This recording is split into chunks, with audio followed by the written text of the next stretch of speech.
స్తోత్రం కలుగును గాక. ఈరోజు దేవుని వాక్యాన్ని అందరినీ కూడా ప్రేమపూర్వకంగా ఆహ్వానిస్తూ ఉన్నాము. నేటి లేఖన భాగము కీర్తనల గ్రంథము 4వ అధ్యాయము 6వ వచనము. మాకు మేలు చూపువాడెవడని పలుకువారనేకులు, యెహోవా నీ సన్నిధి కాంతి మా మీద ప్రకాశింపజేయము. దేవునికి స్తోత్రం కలుగును గాక. ప్రియ దైవజనమా, ఇక ఉదయకాలంలో పరిశుద్ధాత్మ దేవుడు మనని ధైర్యపరుస్తూ బలపరుస్తూ అద్భుతంగా ముందుకు నడిపిస్తూ ఉన్నారు. అయితే ఎందుకు ఈ మాటలలో చక్కగా రాయబడి ఉంది అంటే, సన్నిధి కాంతిలో మనకేం దొరుకుతుందంటే సమాధానము దొరుకుతుంది, నెమ్మది దొరుకుతుంది, ఆనందము, విజయము దొరుకుతూ ఉంది. ఆయన కృప మనల్ని బలపరుస్తూ ఉంటుంది. ఆయన వాత్సల్యత మనల్ని ఆదరిస్తూ ఉంటుంది. దానికంటే ముందు వచ్చిన మనం చూసినట్లయితే, మేలు చూపు వారెవరని అనేకులు అడుగుతూ ఉన్నారు, వెతుకుతూ ఉన్నారు. కానీ ఇక భూలోకంలో మేలు చేసేవారు చాలా తక్కువ మందిగా ఉన్నారు. కీడు చేసేవారు అనేకముగా ఉన్నారు. దాని పై వచనం కూడా మనం చూసినట్లయితే, భయము నుండి పాపము చేయకుడి అని.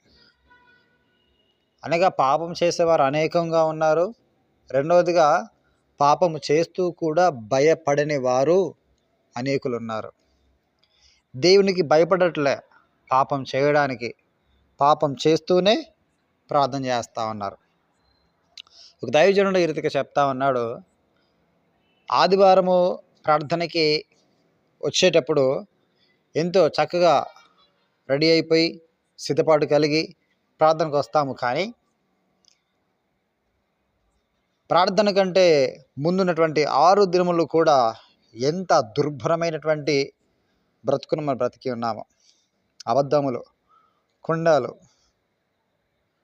వ్యతిరేక క్రియలు, కార్యములు, చూపుల ద్వారా, మాటల ద్వారా, వినికిడి ద్వారా, శరీరేచ్ఛల ద్వారా, కోరికల ద్వారా, ఇలా నానా విధములుగా భయంకరమైనటువంటి తప్పిదములు, దోషములన్నీ కూడా చేసి ఆదివారం రాగానే చక్కగా మందిరానికి వెళ్ళి చక్కగా ప్రార్థనతో మనం ముందుకు సాగుతూ ఉంటాం. బయట ఎంత చండాలమైనటువంటి పనులు చేసినప్పటికీ కూడా ప్రభు సన్నిధికి వచ్చేసరికి ఎంత ప్రశాంతంగా మనం ఉంటాము. దేవుడు అంత కృప చూపెట్టాడు మనకందరికీ కూడా. అంటే ఈ మాటలు నేను అందరికీ చెప్పడం లేదులే, కానీ అనేకమైన జీవితాలు నేను చూశాను. అనేకమైనటువంటి జీవితాలు నేను చూశాను నా కళ్ళారా. వాళ్ళందరినీ చూస్తుంటే నిజంగా ఈ సేవకుడు చెప్పిన మాట సత్యం. అవును, ఒకప్పుడు నేను కూడా ఆ రీతిగానే ఉండేవాడిని. భయము లేదు పాపం చేయడానికి, భయం లేదు. దేని కృప మన ఎంతగానో కాపాడుతూ ఉంది. ఆయన ప్రేమ మనల్ని ఎంతగానో కాపాడుతూ ఉంది. దేవునికి స్తోత్రం కలుగును గాక. అదే మనం భయం నుండి పాపం చేయకుండా ఉండాలి. దేవుడు ఆది అంతం కలిగినటువంటి వాడు, పుట్టించేవాడు, నరకం పంపించేవాడు కూడా ఆయనే. కాబట్టి ఆయనకు మనం భయపడాలి. దేవుని వాక్యం అదే సెలవిస్తూ ఉంది. ప్రాణమును చంపే నరునికి మనం భయపడద్దు, కానీ ఆత్మను దేహమును చంపేటువంటి మరి దేవునికి మనం భయపడాలి అని దేవుని వాక్యం సెలవిస్తుంది. కాబట్టి ప్రియ దైవజనమా, మన ప్రతి విషయంలో కూడా దేవునికి భయపడుతూ మనం ముందుకు సాగించబడాలి.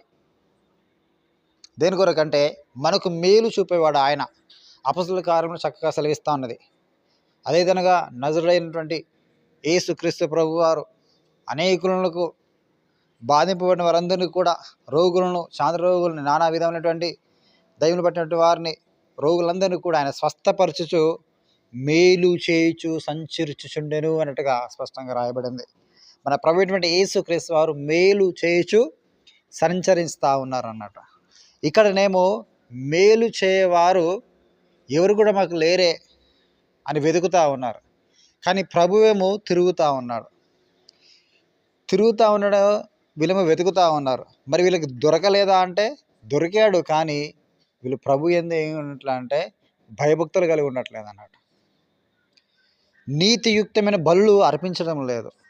అనగా ప్రభువుని నమ్మినటువంటి వాక్య ప్రకారంగా వారు జీవించడం లేదు. కాబట్టి ప్రభు వీరికి కంటికి కనిపించడం లేదు. సామెతల గ్రంథంలో మొదటి అధ్యాయంలో చక్కగా రాయబడి ఉంటుంది. నా మాటని మీరు వినలేకపోయిరి, నేను పిలువగా మీరు నా మాట త్రోసివేసేది కాగా, మీకు అపాయం వచ్చినప్పుడు నేను నవ్వేదను, మీ మీదకి అపాయం తుఫాను వలె వచ్చినప్పుడు నేను అపహసించేదను.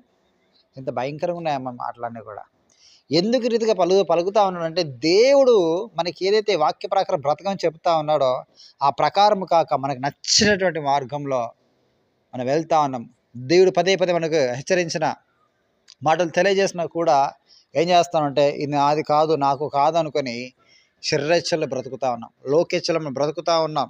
అయితే ప్రియ దయచేనమ్మా, ఆ రీతికి కాదు, ఆ రీతికి కాదు. ఆ రీతికి వెళితే మనకు సమాధానం లేదు, నెమ్మది లేదు, ఆనందం లేదు. ఇదే అధ్యాయంలో చివరి వచనంలో ఒక మాట రాయబడి ఉంది, చూద్దాం ఆ మాట కూడా.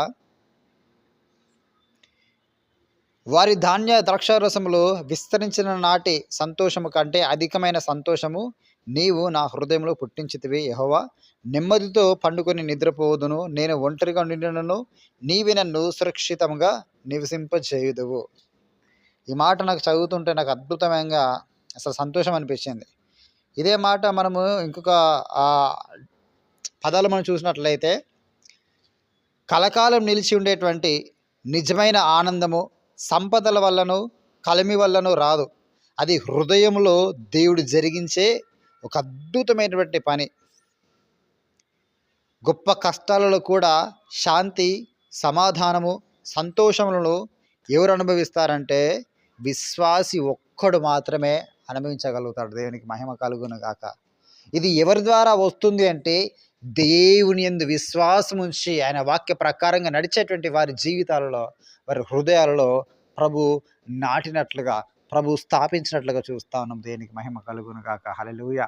అయితే ప్రియ దైవజనమా, ఏ కష్టమైనా ఏ పరిస్థితి అయినా కూడా మన శాంతితో, సమాధానంతో, నెమ్మదితో మనం ఉండాలంటే, ప్రతి కష్టకాలంలో కూడా మనం నెమ్మదిగా పడుకొని లేవాలంటే నిశ్చయంగా అది ఏ ద్వారా సాధ్యమవుతుందంటే ప్రభు ద్వారా మాత్రమే సాధ్యమవుతుంది. అందుకే ఈ భక్తుడు చెప్తా ఉన్నాడు, అయ్యా నీ సన్నిధి కాంతి మా మీద ప్రకాశింపజేయము. ఆయన సన్నిధి మన ఎందుంటే నిశ్చయంగా మనం ఏమవుతామంటే ఖచ్చితంగా సమాధులకు నడిపించబడతామన్నట్టు. దేనికి స్తోత్రం కలుగును గాక. ప్రభుకి మహిమ కలుగును గాక. హల్లెలూయా. చదువుదాం మా మాట కూడా సంఖ్యాకాండంలో చక్కగా రాయబడి ఉంది. దేవునికి స్తోత్రం. సంఖ్యాకాండము 6వ అధ్యాయం 26వ వచనంలో, యెహోవా నీ మీద తన సన్నిధి కాంతి ఉదయింపజేసి నీకు సమాధానము కలుగజేయునుగాక. ఆమేన్.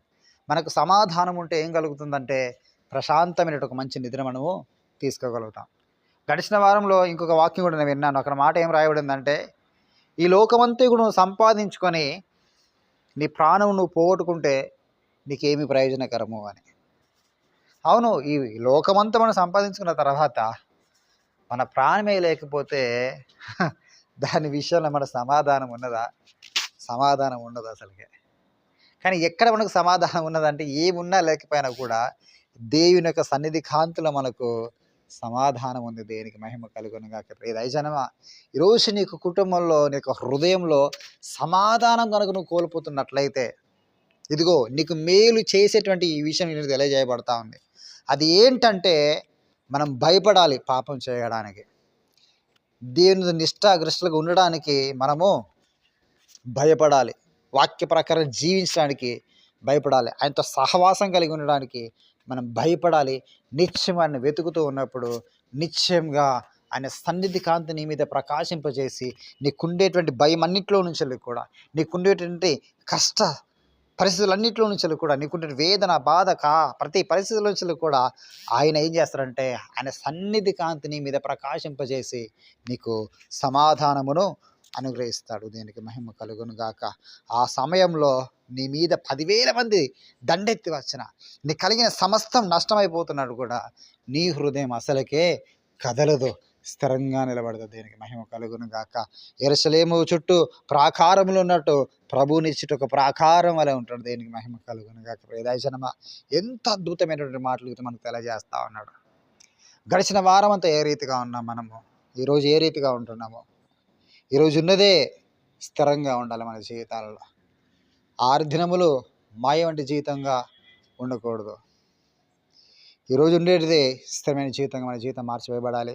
నిశ్చయంగా మాలో ప్రతి ఒక్కరు కూడా ఆయన సన్నిధి కాంతిని అనుభవింపజేసి అనుభవించుకుంటూ మనము మన కుటుంబాలన్నీ కూడా సమాధానపూర్వకంగా సంతోషంతో ఆనందంతో వర్ధిల్లుదుముగాక.